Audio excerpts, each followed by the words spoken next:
کہ بسم اللہ ایسی چیز ہے جس کے بارے میں آپ صلی اللہ علیہ وسلم نے اپنے ایک صحابی کو اس طرح سے نصیحت کی تھی کہ وہ صحابی تشریف رکھے ہوئے تھے اور انہوں نے صحابی نے یہ فرمایا کہ شیطان دفع ہو جا.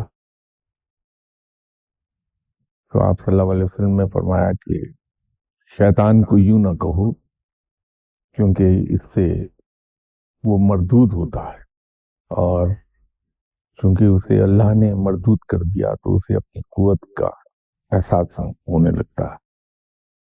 تو شیطان کو اپنے سے دور بھگانے کے لیے کثرت سے بسم اللہ پڑھا کرو. یہ آپ صلی اللہ علیہ وسلم نے صحابی کو نصیحت کی تھی.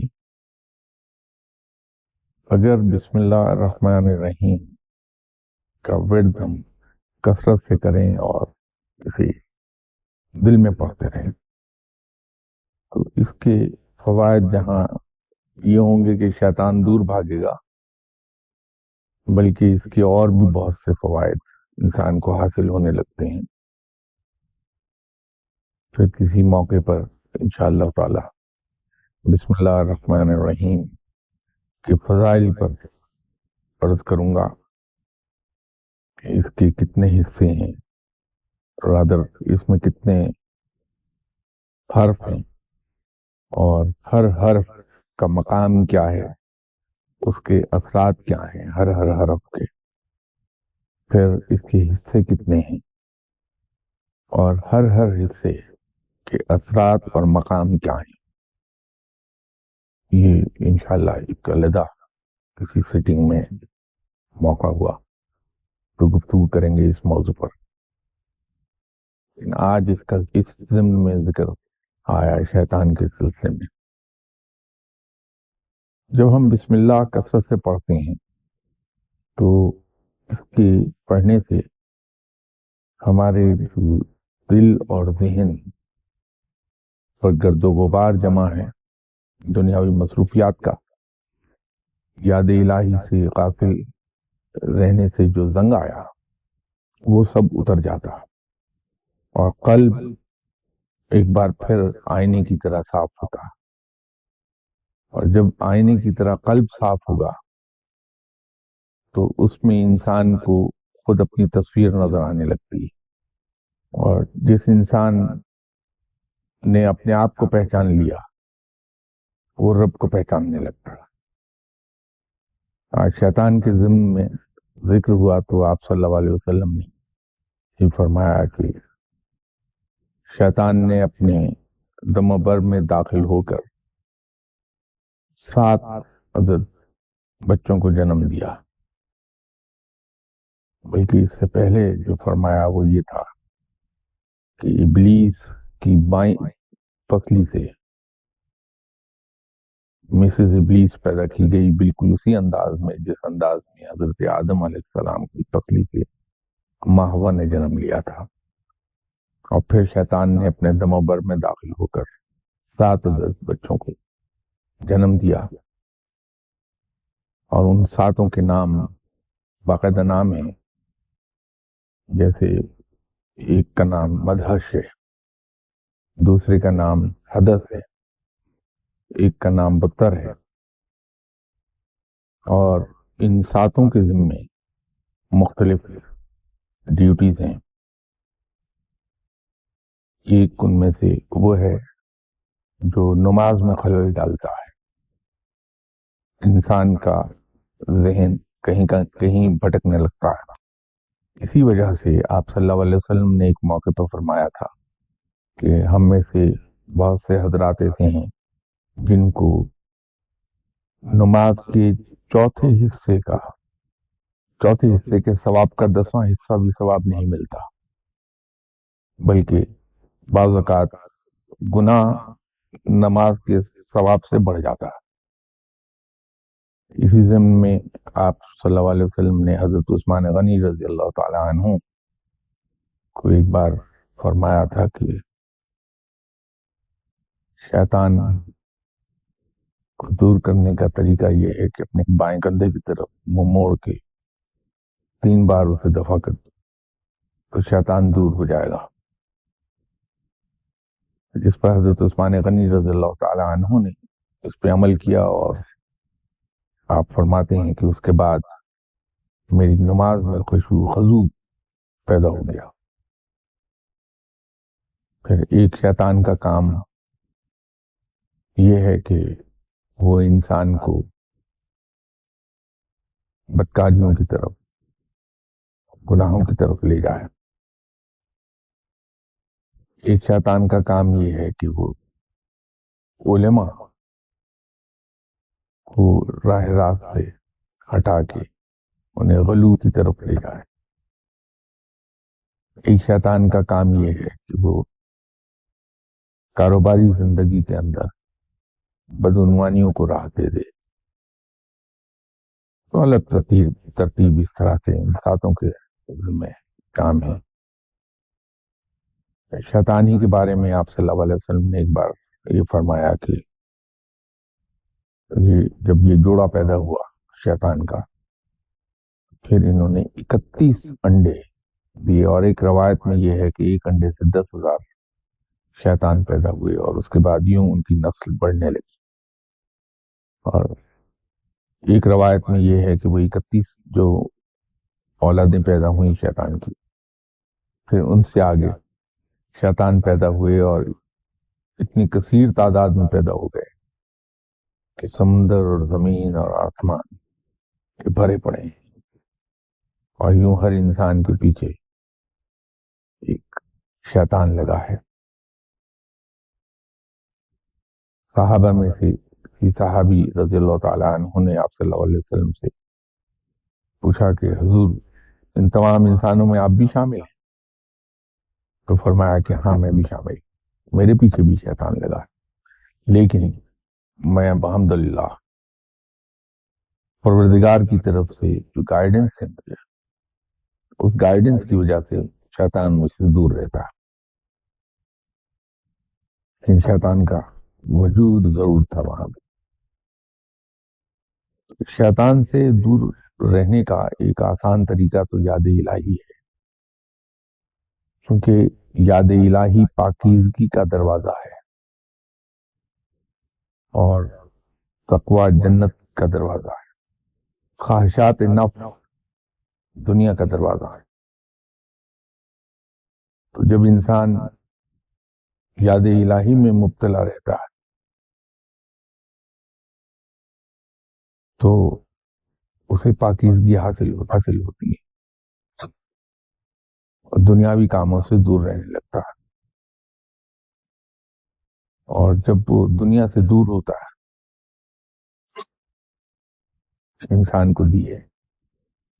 لیکن اولیاء کرام نے اس میں بھی احتیاط اختیار کرنے کو کہا، اس لیے کہ اگر انسان حلال چیزوں میں خوب کھانے اور پینے لگا تو رفتہ رفتہ احتیاط کا دامن ہاتھ سے جانے لگتا. اس مقام پر پہنچنے سے اولیاء کرام نے اس انداز میں روکا ہے انسان کو کہ وہ چیزیں جو حلال اور پاکیزہ ہیں ان کے استعمال میں بھی احتیاط کی جانی چاہیے، انہیں بھی کم سے کم ہی استعمال کیا جائے تاکہ انسان دنیا میں ڈوبنے نہ پائے.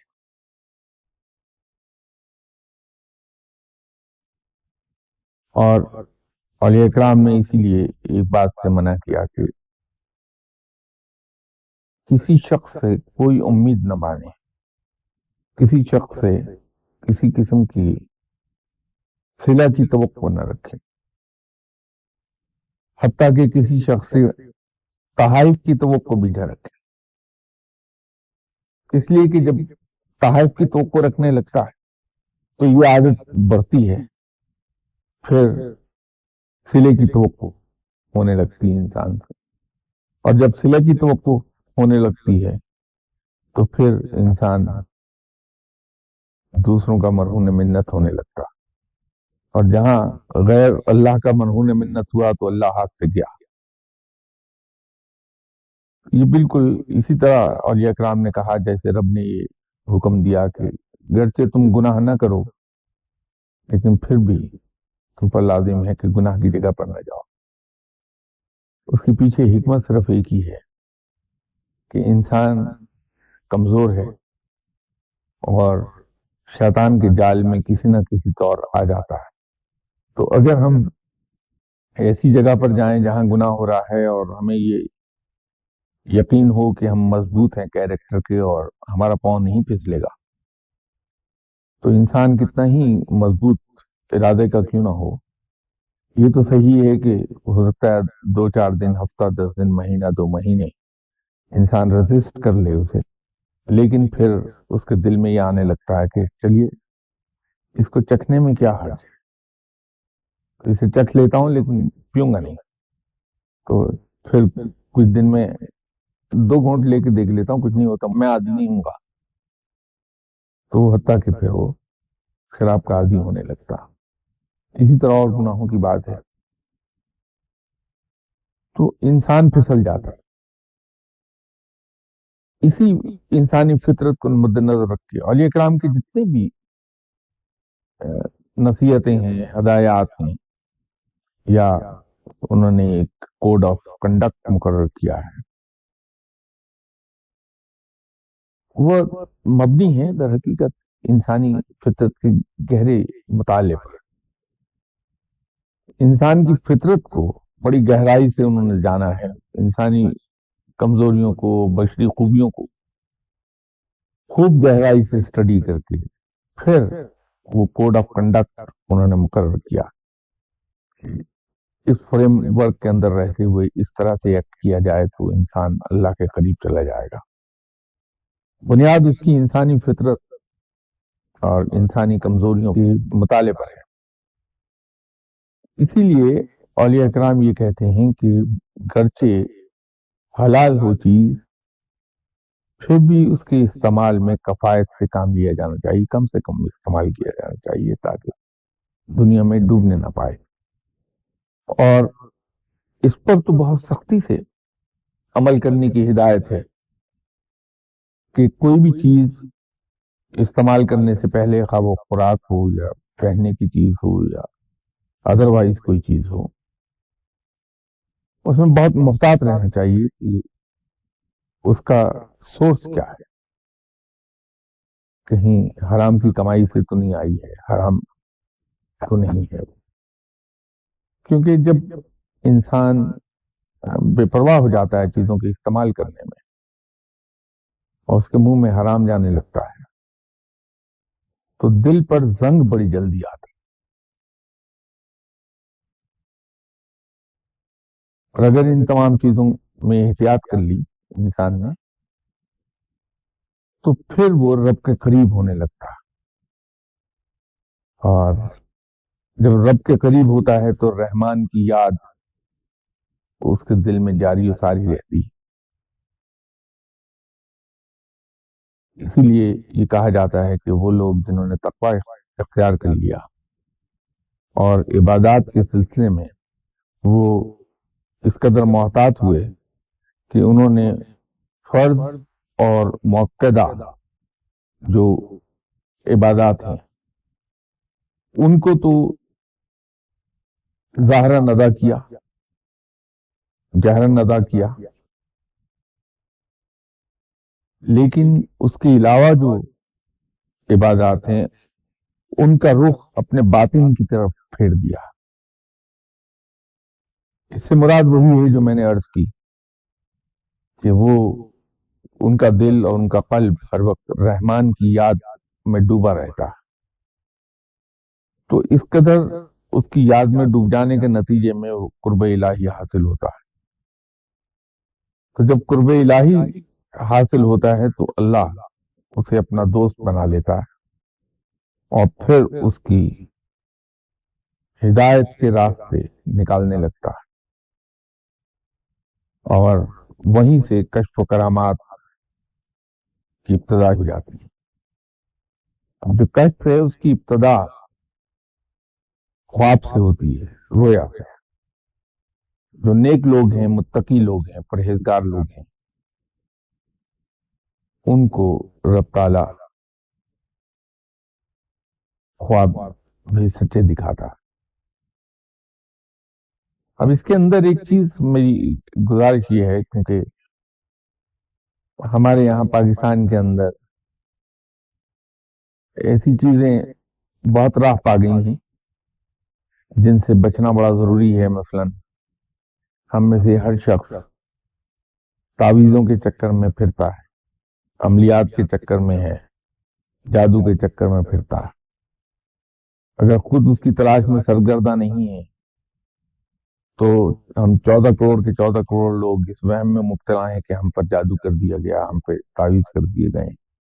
میں یہ نہیں کہتا کہ قصور کس کا ہے، وہ ایک علیحدہ کہانی ہے، لیکن بہرحال اس تمام قصے کا نتیجہ یہ ہے کہ ہم میں سے ہر آدمی در حقیقت جادو اور تعویذ کسی پر نہیں ہے۔ مجھے آج دعا کرتے ہوئے اس جون میں جو اگلا مہینہ ہے، اس میں 22 سال ہو جائیں گے، اور اب کچھ سالوں سے آن ایوریج 1000 آدمی ہر ہفتے دعا کراتے ہیں۔ تو ان 22 سالوں میں جو مجھے تجربہ ہوا ذاتی طور پر، وہ ماسوائے 3 یا 4 لوگ ہوں گے، ایسے نصف درجن سے بہرحال کم ہیں جن پر واقعی ہی جادو تھا یا تعویذوں کا اثر تھا۔ باقی سب وہم کا شکار تھے۔ ہم کیوں جادو اور تعویذوں کی کہانی پر فوراً اعتبار کر لیتے ہیں کہ ہم پہ ہوا ہے؟ خواہشات ہماری بڑھ گئی ہیں بہت زیادہ، میری اپنی بھی خواہشات دنیا بہت بڑھ گئی، اور صبر ختم ہو گیا۔ ہم سے انتظار نہیں ہوتا کسی چیز کا۔ somehow or the other ہم اس چیز کے عادی ہو گئے ہیں کہ ادھر ہمارے دل میں ایک خواہش پیدا ہوئی، ادھر ہم نے چاہا اور ادھر وہ کام ہو جائے، جبکہ فطرت، قدرت یا رب، جو بھی آپ کہنا چاہیں، وہاں ہر چیز کا ایک جسٹیشن ٹائم ہے۔ اور ایک عجیب بات یہ ہے کہ جو چیز جتنی دیر پا ہے، جتنی مضبوط ہے، طاقتور ہے، اس کا جسٹیشن ٹائم اتنا ہی زیادہ ہے۔ میں اس کی مثال آپ کو یہ دے سکتا ہوں کہ پہاڑ 100 آف سینچریز میں وجود میں آتے ہیں، سینچریز نہیں، 100 آف سینچریز کے نتیجے میں وجود میں آتے ہیں، اور وہ پھر ہر سیلاب اور ہر طوفان کے سامنے کھڑے رہتے ہیں، اور ان کو ٹوٹنے میں بھی صدیاں لگ جاتی ہیں۔ اس کا جسٹیشن ٹائم سب سے زیادہ ہے، اور زندگی بھی اس کی سب سے زیادہ ہے۔ ہاتھی کا جسٹیشن ٹائم 2 سال ہے۔ آپ اس کے جثے کو، اس کی طاقت کو، تمام طور طریقوں کو دیکھیے، اس کے اندر طاقت اور پائیداری بے پناہ موجود ہے۔ گھوڑے کا جسٹیشن ٹائم 1 سال ہے۔ آپ اس کی رفتار، اس کی خوبصورتی، اس کی مضبوطی، اس کی طاقت، اس کو دیکھ لیجئے۔ انسان کا جسٹیشن ٹائم 9 مہینے ہے، اور دنیا کا سب سے سخت جاندار انسان ہے۔ یہ میڈیکل سائنس بھی مانتی ہے اس بات کو۔ خرگوش کا جسٹیشن ٹائم 21 دن ہے۔ کس قدر نرم اور نازک اور کس قدر ڈرپوک وہ ہے، اس لیے کہ اس کا جسٹیشن ٹائم کم ہے۔ تو جس کام کے پورے ہونے میں جتنا زیادہ وقت لگتا ہے اور جتنا گریجولی ہوتا ہے، وہ اتنا ہی زیادہ پائیدار اور اتنا ہی فائدہ مند۔ لیکن ہمارے اندر وہ صبر ختم ہو گیا۔ تو جب کام ہماری خواہشات کے مطابق پلک جھپکنے میں ہوتے نہیں، اور ایک ایک دن ہمیں سالوں کے برابر محسوس ہوتا ہے کہ بتائیے، تو مجھے جاب ملنے رہی پتہ نہیں کتنے سال ہو گئے، وہ ایسا لگتا ہے میری پیدائش سے پہلے سے انتظار شروع ہوا تھا۔ بے شک اس کو اپنی تعلیم مکمل کیے 6 مہینے گزرے ہوں، تو انسان کہتا ہے صاحب جاب ہی نہیں ملتی، کیا کروں؟ تو وہ پھر ذہن، ہم چونکہ کمزور لوگ ہیں، تو یہ تو ہم نہیں مانیں گے کہ اس کے اندر ہمارا قصور ہے، ہماری کسی خامی کو دخل ہے، ہماری کسی کمزوری کو دخل ہے۔ ہم فوراً بلیم شفٹ کر دیں گے اس بات پر کہ کسی نے جادو کر کے ہمارا کام روک دیا، ہمارے رزق روک دیا، ہمارے رزق کو باندھ دیا۔ جب ہم یہ کہہ رہے ہوتے ہیں تو ہم یہ بھول جاتے ہیں کہ ہم شرک کے مرتکب ہو رہے ہیں۔ رازق رب ہے اور وہ سب سے طاقتور ہے، قادر مطلق ہے، یہ سب ہم مانتے ہیں زبان سے، اس پہ یقین نہیں رکھتے، کیونکہ اگر اس پر یقین رکھتے ہوں تو جب ہم یہ کہتے ہیں کہ کسی نے ہمارا رزق باندھ دیا تو ہمیں فوراً یاد آئے گا کہ رازق تو رب ہے، اور وہ ہے یہ ایسا رازق جو سب سے زیادہ طاقتور ہے، سب سے زیادہ زبردست ہے۔ تو کس کی مجال ہے کہ اگر وہ رزق دینا چاہے تو کوئی اسے روک لے؟ کس کی مجال ہے کہ اگر وہ رزق روک دے تو کوئی کھول ہی دے اسے؟ یہ ہم بھول جاتے ہیں۔ تو یوں ہم شرک کے مرتکب ہوتے ہیں کہ معاذ اللہ، اللہ تعالیٰ مجھے معاف فرمائے، کہ ہم نے کسی شخص کو اللہ سے زیادہ طاقتور کر دیا کہ وہ تو رزق دینا چاہتا ہے لیکن فلاں نے جادو کے ذریعے سے وہ باندھ دیا۔ یوں ہی ہم اپنے کاموں کے بارے میں کہتے تو یہ ایک کمزوری ہماری ہمیں شرک تک لے جاتی ہے ان امپلائڈ سینس۔ بات وہاں سے شروع ہوئی تھی علم سے، تو خواب جو ہے یہ وہ خواب متقی اور نیک اور پرہیزگار لوگوں کو سچے آتے ہیں، لیکن اس کا بھی ٹائم مقرر ہے، یہ تجربے نے دکھایا۔ وہ لوگ جو مستند طور پر اوتھینٹک اولیاء کرام ہیں، میں ان کی بات کر رہا ہوں، ان کے بھی جو خواب سچے ہیں وہ در حقیقت صبح کی نماز کے بعد جب آدمی سوتا ہے، فجر کی نماز کے بعد، تو آتے ہیں۔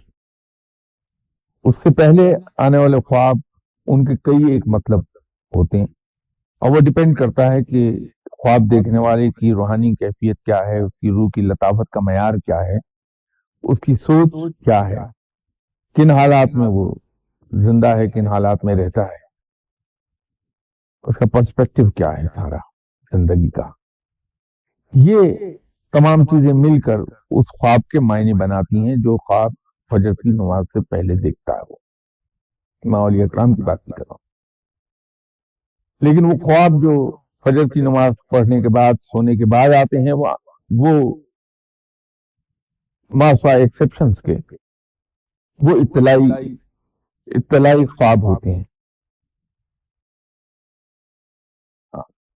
یہ میں رویا کی بات کر رہا تھا، تو اطلاعی خواب وہ ہوتے ہیں سب۔ اس کے بعد ایک اور اطلاعات کا اور گائیڈنس کا ذریعہ ہے، وہ ہے القا۔ اب القا کے اندر بھی دو قسمیں ہیں، مین اس کی دو ٹائپس ہیں القا کی۔ ایک القا ملکوتی ہے اور ایک القا دشمن ہے یا القا شر ہے۔ اصل ٹرمنالوجی اس کی القا دشمن کہی جاتی روحانیت میں۔ جو القا ملکوتی ہے وہ من جانب اللہ ہے، اور وہ ہمیشہ خیر اور بھلائی سے منسلک ہوتی بات، وہ انسان کی خیر اور بھلائی کی گائیڈنس میں کے سلسلے میں اطلاعات آتی ہیں۔ لیکن جو القا دشمن ہے وہ شر سے متعلق ہے، اس لیے اسے عرف عام میں القا شر بھی کہتے ہیں، لیکن در حقیقت اس کی صحیح روحانی ٹرم جو ہے وہ القا دشمن ہے۔ یہ نفس سے تعلق رکھتا ہے۔ القا ملکوتی کا مقام انسان کی روح اور اس کا دل ہے،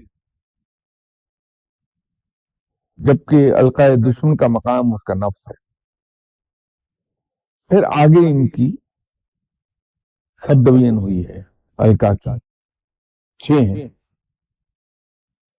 القا نفس ہے اور القا شر ہے، یہ دونوں شر سے تعلق رکھتے ہیں، یہ القا دشمن کی۔ اس کے بعد القا ملک ہے، القا روح ہے، القا یقین ہے، القا عقل ہے۔ یہ چاروں جو اس کا تعلق خیر سے ہے، رب سے ہے. ان سب میں جو سپیریئر ہے وہ الکا یقین ہے، اس لیے اس کا نمبر سب سے آخر پر ہے. یہ الکا یقین اس وقت شروع ہوتا ہے جب انسان عین الیقین میں داخل ہونے لگتا ہے. اس میں پھر اس کے بعد القا کے بعد کشف کی صورتیں شروع ہو جاتی ہیں. اس کی بے پناہ قسمیں ہیں، یہ کسی اور محفل میں انشاءاللہ ڈسکس کریں گے بیٹھ کے. لیکن یہ اسی صورت میں ہوگا جب ہم اپنے آپ کو یاد خدا میں مبتلا کر لیں گے اور ہمارے دل کا زنگ اتر جائے گا، اس میں چمک پیدا ہوگی اور اس میں ہمیں خود اپنی تصویر نظر آنے لگے گی اور ہم اپنی ذات کو پہچانتے پہچانتے رب کو پہچاننے لگیں گے اور رب کے قریب ہو جائیں گے. باقی انشاءاللہ بیان اگلی اتوار کو اسی ضمن میں کریں گے. کسی سے آپ کو کوئی سوال ہو تو مجھے فرما دیں. جب انسان پہچاننے لگتا ہے اپنے آپ کو تو وہ رب کو پہچانتا ہے، تو اپنے آپ کو وہ کیسے پہچانتا؟ دیکھیے یہ ایک بہت لمبا سبجیکٹ ہے اور غالباً مجھے یاد پڑتا ہے کہ میں نے کسی ایک دن پورے جو سیٹنگ تھی اسی پہ اپنے آپ کو پہچاننے پہ سرو کی تھی. فی الحال تو میں مختصراً آپ کو یہ کہہ سکتا ہوں کہ جب انسان اپنے آپ کو دیکھتا ہے تو اس کو اپنی خامیاں، اپنی کمزوریاں اور اپنی اچھائیاں نظر آتی ہیں اور جب اس پہ غور و فکر کرتا تو اپنی خوبیوں میں اس کو قدرت الہی دکھائی دینے لگتی اور وہاں اسے رب کا یقین ہونے لگتا کہ رب واقعی موجود ہے، کیونکہ یہ چیزیں کوئی اور بنا نہیں سکتا ما سوائے رب تعالیٰ کے، اور ان کو مسلسل کنٹرول نہیں کوئی کر سکتا ما سوائے رب کے. تو یوں اپنے آپ کو پہچانتا پہچانتا انسان رب کو پہچاننے لگتا ہے. فقیر کے یہاں ایک بہت اچھا عمل ہوتا ہے، وہ یہ ہے کہ وہ خود تنقیدی میں مبتلا رہتا ہے. اس کی نظر اپنی کمزوریوں اور اپنی خامیوں پر ہمیشہ گہرائی سے رہتی ہے، اسی لیے اسے کسی اور کی کمزوری نظر نہیں آتی، اور جب کسی اور کی کمزوری اور خامی نظر نہیں آتی تو کسی کی برائی نہیں کرتا. یوں فقیر کی زبان سے کبھی کسی کے لیے برائی کا کلمہ نکلتا نہیں، کسی کی عیب جوئی نہیں کرتا، اس لیے کہ اس کو اپنی ذات سے فرصت ہی نہیں ملتی. اپنی ذات سے برا شخص کوئی دکھائی نہیں دیتا، اس کی نظریں اپنی برائی پر ہمیشہ قائم رہتی. اور جس شخص نے اپنی خامیوں پر نظر رکھی اور ان کو درست کرنے میں مصروف رہا وہ بھلائی کی طرف چل پڑے گا. تو انسان کو اپنا آپ یوں جب دکھائی دیتا ہے تو یہ خامیاں دور ہونے لگتی ہیں. اس لیے میں کبھی کبھار یہ کچھ لوگوں سے جو دعا کے لیے تشریف لاتے ہیں ان سے عرض کیا کرتا ہوں کہ بھائی یہ جو آپ یہاں بیٹھ کے برائی کر رہے ہیں، یہ برائی آپ کو نظر آ کیسے گئی کسی؟ کیونکہ سب سے پہلے تو انسان خود برا ہے، تو اپنی برائی کو پہلے آپ دور کر لیجئے، پھر دوسرے کی برائیوں کے پیچھے ڈنڈا لے کے دوڑیے اور اس کو درست کرنے کے پیچھے پڑ جائیے. آپ سے بھی میری یہ گزارش ہے کہ اگر رب کے قریب ہونا چاہتے ہیں اپنی خامیوں اور اپنی کمزوریوں پہ نظر رکھیے اور اس کو ہر طریقے سے دور کرتے رہیے. اس کے دو فائدے ہو جائیں گے، ایک تو انسان خود سدھر جاتا، دوسرا یہ ہے کہ کسی اور کی خامیاں اور اس کی برائیاں نظر نہیں آتی. تو وہ جو ہمارے یہاں ایک رسم چلی ہے گوسپ پیریڈ کی، اس گوسپنگ سے بچ جاتا ہے اور اس کی سزا بڑی کڑی ہے غیبت کی. میں ابھی گزارش کر رہا تھا، اس وقت شاید آپ تشریف نہیں لائے تھے، وہ لوگ جو رب کی طرف رجوع کر لیتے ہیں وہ فرائض اور موقعہ سنتوں کے علاوہ تمام عبادات میں اپنے باطن کی طرف رجوع کر لیتے ہیں. باطن کی طرف یوں رجوع کر لیتے ہیں کہ وہ اندر سے دل سے یاد الہی میں مصروف رہتے ہیں اگرچہ بظاہر وہ کاروبار زندگی میں مصروف ہوں، لیکن ان کا قلب یاد الہی میں مصروف رہتا. اور یہ وہ لوگ ہیں جو فنا فی اللہ ہو جاتے ہیں اور اسی کی یاد میں گم ہو جاتے ہیں، اور بعض کا ہوش و حواس سے بھی عاری ہو جاتے ہیں. اور یہی وہ لوگ ہیں جن کے لیے آخرت میں بڑے انعامات کا ذکر ہے. جب یہ انتقال کر جائیں گے تو اوپر جا کے ان کی نہ کوئی روک ہوگا نہ کوئی ٹوک ہوگی. پھر رب تعالیٰ کا جلوہ یہ بلا واسطہ دیکھ پائیں گے اور اس کے بہت قریب لوگوں میں سے ہوں گے. لا لگانے کا تو طریقہ یہ ہے کہ اب یہ کیا ہے کہ ایک صاحب سے میری ملاقات ہوئی بہت زمانہ پہلے، میری نوجوانی کا شاید ذکر ہے. وہ اپنے عبادت کے کمرے میں مجھ کو لے گئے. وہاں ان کی جو عبادت کا کمرہ تھا اس میں ایک جگہ ان کا جانماز بچھا تھا. خانہ کعبہ کی طرف رخ کر کے کونے میں، بالکل آخری کونے میں، خانہ کعبہ کی ایک بہت بڑی پورٹریٹ رکھی ہوئی تھی، اور پھر جانماز کے سینٹر سے اس تک ایک وائٹ لائن کھینچی ہوئی تھی، اور آگے جا کے ایک ٹرائنگولر بنائی ہوئی تھی. اس کا رخ بھی خانہ کعبہ کی طرف تھا. تو وہ میں تو کیونکہ ذہین آدمی نہیں ہوں، جلدی باتیں سمجھ بھی نہیں آتی میری، تو میں بڑی دیر تک ان لائنوں کو کھینچے ہوئے دیکھتا رہا. تو پھر میں نے ان سے پوچھا کہ یہ سب کیا ہے جی، کیا کرتے ہیں آپ ادھر؟ میں نے کہا جی یہ میرا جانماز ہے، میں ادھر نماز پڑھتا ہوں. میں نے کہا وہ تو صحیح، جانماز کی حد تک تو مجھے معلوم ہے، لیکن یہ جو لائنیں کھینچی ہیں اور آگے ایک ایرو ہیڈ بنایا ہے آپ نے، تو کہنے لگے ادھر میں اس طرح بیٹھتا ہوں کہ بالکل میرا ناک جو ہے اس لائن کے سیدھ میں رہے، اور ایرو ہیڈ جو ہے وہ پوائنٹ کر رہا ہے کہ وہ خانہ کعبہ ہے، ادھر نماز پڑھنی ہے تمہیں. وہ لا لگانے سے مراد میری اس قسم کی حرکات نہیں، ان چیزوں سے کچھ نہیں ملے گا. رب یاد رہنا چاہیے اس سینس میں کہ اس نے کس کام کے لیے کیا ہمیں حکم دیا ہے. کیونکہ جب ہم زندگی میں مصروف ہیں، اگر ہم گاڑی چلا رہے ہیں اور مجھے ڈاکٹر تنویر صاحب ہارن بجانے کے باوجود راستہ نہیں دے رہے، ٹہلتے ہوئے جا رہے ہیں ٹیلی فون پہ بات کرتے ہوئے، پھر مجھے موقع دے دینا چاہیے کہ ٹھیک ہے ڈاکٹر صاحب آپ سڑک پر ٹہلیے، سیر کیجیے، میں ذرا دیر میں پہنچ جاؤں گا، کوئی بات نہیں. میں سہولت دے دوں ڈاکٹر صاحب کو کہ ٹھیک ہے آپ ٹیلی فون سنتے رہیے ہارن بجانے کے بجائے. وہ کوئی راہ چلتا آدمی مجھے پتھر دے مارے تو بجائے گالی دینے کے میں یہ سوچ لوں کہ اللہ نے اس پہ مجھے برداشت و تحمل سے کام لینے کے لیے حکم دیا ہے. آپ صلی اللہ علیہ وسلم کی سنت ہے کہ پتھر کھا کے بھی دعا دیتے تھے، تو میں بھی دعا دے دوں. تو یہ یاد الہی یہ ہے، اور یہ اگر آپ نے شروع کر دی تو لا لگ گیا. اللہ کے پسندیدہ لوگوں میں داخل ہو گئے کہ اس کی سنت پہ عمل کرتے ہیں، اس کے حکم کے مطابق چلتے ہیں. تو جب اس کے پسندیدہ لوگوں میں حاصل ہو گئے تو اس کی قربت حاصل ہو گئی. اس کا قرب حاصل ہوا تو اس کی دوستی مل گئی. اس کی دوستی مل گئی تو یہ کائنات پوری کی پوری آپ کی ہے کہ وہ آپ کے دوست کی ملکیت ہے.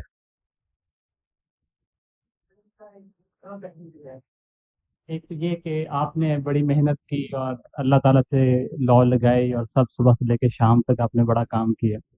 دوسری طرف حضرت موسیٰ کی اگزامپل بھی ہمارے سامنے، آگ لینے گئے تھے تو پیغمبری مل گئی. اسی طریقے سے آج بھی جن لوگ جو گفٹڈ ہیں یا گرانٹڈ ہیں، ان لوگوں کو آپ کے پاس میرا خیال ہے کوئی دعائی کرانے آتے ہیں تو بڑا کچھ مل جاتا ہے. دیکھیے پیغمبر کی مثال دینا میرا خیال ہے کچھ زیادہ درست کیوں نہیں ہوگا کہ یہ وہ اسپیشل بریڈ ہے. جب ان کی روحیں تخلیق ہوئی تھیں تو پہلے سے ڈیسائیڈڈ تھا کہ یہ میرے پیغمبر ہوں گے. تو عام طور پر پیغمبروں کے سلسلے میں 40 سال تک انتظار ہوا ہے، کیونکہ مرد 40 سال کی عمر میں جا کے ہی میچور ہوتا، تو ان پہ پھر نبوت کا نزول ہو گیا. لیکن وہ ایئر مارک تھے. تو دیکھنے والوں نے یہ سمجھا کہ کوئی آگ لینے گیا تو وہ پیغمبری اس کو مل گئی، کوئی غار میں پہنچا تو اسے پیغمبری مل گئی. لیکن در حقیقت جب روحیں تخلیق ہوئی ہیں تو وہ روحیں تخلیقی بطور پیغمبر ہوئی تھی. یہ اور بات ہے کہ رب تعالیٰ نے اس وقت تک انتظار کیا جب تک کہ وہ میچورٹی کی ایج کو پہنچتے، یا پنجابی کلچر کے مطابق معتبر دکھائی دیتے. پھر نبوت کا ان پر اظہار بھی ہو گیا اور حکم بھی ہو گیا پیغام آگے پہنچانے کا، تاکہ لوگ اس پہ یقین کر لیں. تو ایسا نہیں ہے کہ ان کو یکلخت پیغمبری مل گئی ہو. اور باقی یہاں جو جن لوگوں کی گفٹڈ اور اس کی بات آپ نے کی ہے، اس کے بارے میں بھی ہم لوگ اگر ذرا سا گہرائی سے دیکھیں، ہم لوگ چونکہ سطح کو دیکھتے ہیں تو ہم اکثر چیزوں کے سلسلے میں غلط فہمیوں میں یا خوش فہمی میں مبتلا ہوتے رہتے ہیں. جیسے ہمیشہ میں ایک گزارش ضرور کرتا ہوں کہ عبادات سے پاکیزگی ملتی ہے، انسان پائس ہوتا ہے، پارسائی ملتی ہے، اور نیکی سے رب ملتا ہے. تو یہ تو ہو سکتا ہے کہ کوئی شخص عبادت گزار نہ ہو جس کو ہم عرف عام میں نیک کہتے ہیں، لیکن نیکی تو اس کے اندر چھپی ہے. اب مجھے کیا معلوم کہ جس انسان کو میں شرابی کبابی سمجھ رہا ہوں یہ کتنی بیواؤں کی کفالت کرتا ہے اور اس خاموشی کے ساتھ کر رہا ہے کہ کسی کو پتہ ہی نہیں. مجھے کیا معلوم کہ ساری رات وہ اپنی ماں کے پاؤں دباتا رہتا ہے بیٹھا، اس کے ایک اشارے کا منتظر رہتا ہے ماں کے. کیا معلوم کہ کتنے یتیموں کے سر پر اس نے خفیہ طور پر ہاتھ رکھا ہے. یا کیا معلوم کہ وہ خلق خدا کے ساتھ مسکرا کے بات کرتا ہے. دیکھیے آج یہ اگر ذکر چھڑا ہے خلق کا تو میں اس سلسلے میں ایک گزارش یہ کر دوں کہ ایک حدیث ہمیشہ اپنے ذہن میں رکھی ہے کہ انسان کو چاہیے کہ وہ دوسروں سے اس طرح سے ملے کہ اس سے ہر ملنے والا یہ سمجھے کہ وہ صرف میرا ہے.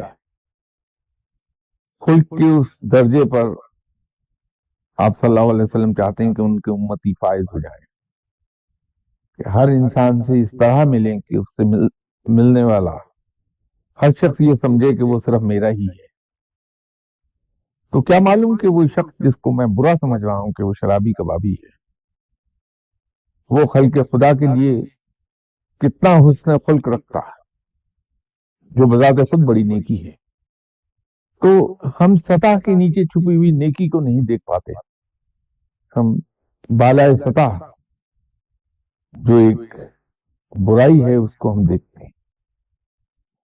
تو اللہ تعالیٰ ان لوگوں کو، کیونکہ بنیادی طور پر نیک روح ہے وہ، جو نیکیوں میں مبتلا ہے اور خفیہ طور پر مبتلا ہے، اس کا انعام عطا فرماتا ہے کہ جہاں کہیں وہ کسی نیک آدمی کے کانٹیکٹ میں آئے، وہ جو گرد و غبار جمع تھا، جو بظاہر وہ ایک برائی میں مبتلا تھا بندہ، اس سے پاک ہوا اور انعامات کی بارش ہو گئی. تو دیکھنے والے کہتے ہیں کہ صاحب یہ تو کل گیا تھا اس آدمی سے دعا کرانے، بتاؤ آج نیک ہو گیا. یہ 3 روز پہلے کی بات ہے، آج چوتھے روز وہ اس کو کشف بھی حاصل ہو گیا، کرامات بھی حاصل ہو گئی. بات تو ہے تمام تر نیکی کی. اب یہ مہربان ہونا ہی دشوار ہے. اور حکم کچھ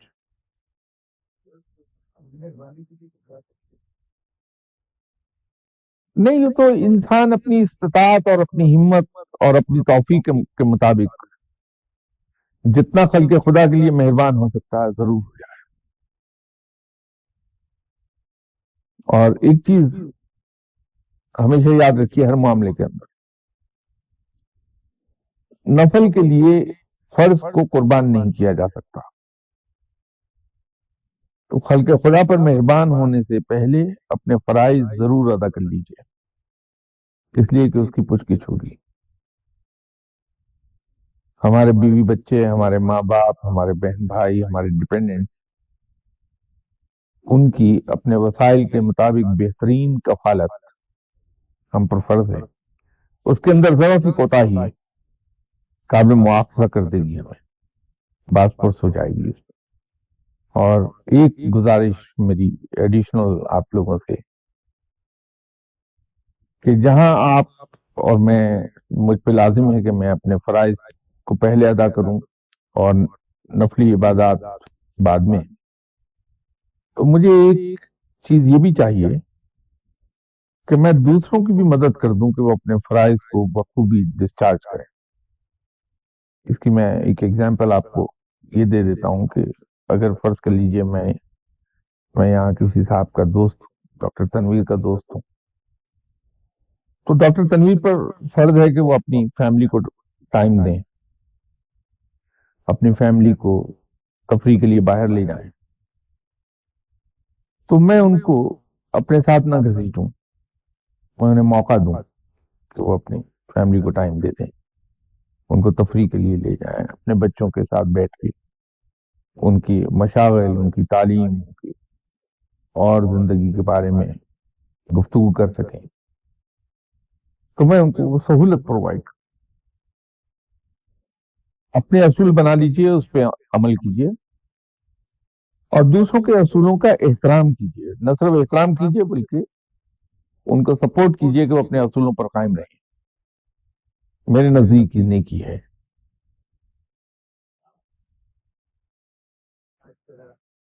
دیکھیے، جتنی گفتگو میں کر رہا تھا اس کے اندر اعتدال ہی ہے، کہ جہاں میں نیکی کی بات کر رہا تھا لوگوں پر مہربان ہو جائیے، میں نے فوری طور پہ ایک گزارش کی کہ نیکی دوسروں پر مہربان ہوتے ہوتے اپنے فرائض سے منہ نہ موڑ جائیں، وہ اعتدال سے نکل جائیں گے۔ آپ پرائیورٹیز اپنی بالکل صحیح رکھیے، اعتدال میں رہیں گے۔